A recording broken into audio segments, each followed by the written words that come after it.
திட்டமிட்டபடி மடானி பள்ளிவாசல் ஓர் இந்து கோவிலுக்கு பக்கத்தில் கட்டப்படவிருப்பது விவேகத்தின் வெற்றி.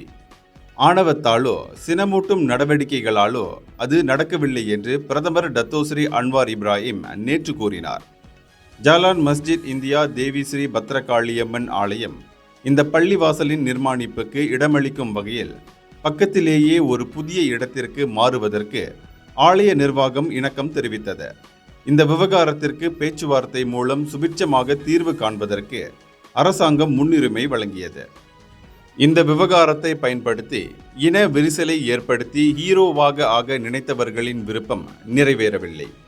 மடானி பள்ளிவாசலானது அங்கு வாழும் முஸ்லிம்களுக்கும் கோலாலம்பூர் வாசிகளுக்கும் ஓர் உள்ளூர் சமூக மையமாக திகழும் என்று அன்வார் நம்பிக்கை தெரிவித்தார். ஜாலான் முன்ஷி அப்துல்லா வழியில் இருக்கும் தேவி ஸ்ரீ பத்ரகாளியம்மன் ஆலயம் வீற்றிருக்கும் இடத்திற்கு பக்கத்தில் மடானி பள்ளிவாசல் நிர்மாணிக்கப்படுவது ஆணவத்தால் அடைய பெற்ற வெற்றி அல்ல என்பதை அவர் முஸ்லிம்களுக்கு நினைவுறுத்தினார். விவேகம், வலிமை, இஸ்லாத்தின் மாண்பு ஆகியவற்றின் வழி இந்த வெற்றி எட்டப்பட்டிருக்கிறது. இந்த வெற்றி ஆணவத்தால் எட்டப்படவில்லை என்பதை என்னுடைய சக முஸ்லிம்களுக்கு நான் நினைவுறுத்த விரும்புகிறேன். வெறுப்புணர்வையும் சினமூட்டும் செய்திகளையும் முன்வைத்து இந்த வெறியை நாம் பெறவில்லை என்பதை எந்நாளும் நினைவில் கொள்ள வேண்டும் என்று மடானி பள்ளிவாசலுக்கு அடிக்கால் நாட்டும் நிகழ்ச்சியில் பேசிய போது அன்வார் சுட்டிக்காட்டினார். ஜேக்கல் ட்ரேடிங் சென்ட்ரியான் பெர்ஹாட் என்ற ஒரு தனியார் நிறுவனத்திற்கு சொந்தமான நிலத்தில் அந்த நிறுவனமே மடானி பள்ளிவாசல் நிர்மாணிப்புக்கு திட்டமிட்டது என்று அவர் மேலும் சொன்னார்.